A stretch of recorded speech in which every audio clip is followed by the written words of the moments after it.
আসসালামু আলাইকুম বন্ধুরা। বর্তমান আওয়ামী লীগের শত্রু কিন্তু আওয়ামী লীগ। বিষয়টা একটু ভাবে দেখবেন। আমার জেলা মাগুরা এবং আমার সংসদীয় আসন হচ্ছে 90, মাগুরা 2।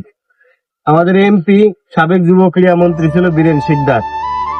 সে মন্ত্রী ছিল, এমপি ছিল, তার আপন ছোট ভাই উপজেলা আওয়ামী লীগের সহসভাপতি এবং একটি ইউনিয়নের চেয়ারম্যান শ্রী বিমানন্দ শিকদার। তো 5 তারিখে এই যে ছাত্র গণ আন্দোলনের আগেই কিন্তু তারা ইন্ডিয়ায় পালাইছে, কিন্তু তাদের জন্য তাদের নিয়ে বাড়াবাড়ি করেছে। মুসলমানের ভিতরে কিন্তু অনেক দ্বন্দ্ব বাড়াই দিয়েছে এই বিমানন্দ শিকদার এবং এই বীরেন শিকদার। আমাদের মাগুরা, মোহাম্মদপুর উপজেলা এবং শালিকা উপজেলা নিয়ে গঠিত এবং মাগুরার 4 ইউনিয়ন।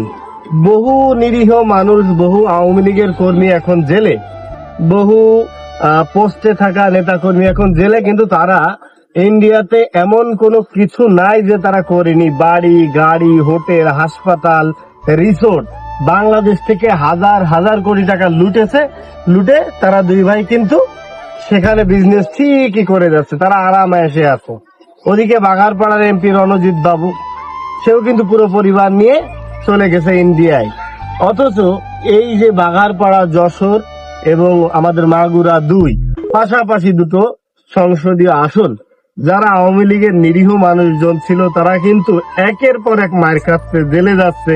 কারোর ঘরে ভাত নেই, চাল নেই, কেউ বাগানে পলায় আছে, কেউ দেশের বাইরে প্রাণের ভয়ে চলে গেছে। হ্যাঁ, অথচ তারা কিন্তু আরামে এসে কাটতেছে। আবার যদি কখনো আওয়ামী লীগ কামব্যাক করে তাহলে কিন্তু এরা এসে এমপি মন্ত্রী হবে। আমরা এদেরকে স্লোগান দেবো, বীরেন বাবু জিন্দাবাদ, রণজিৎ বাবু জিন্দাবাদ। আমরা কুকুর অতি কতটা নিচে নেমে গেছি আপনারা বুঝতে পারছেন? ভাবে দেখবেন বিষয়টা। আল্লাহ হাফেজ।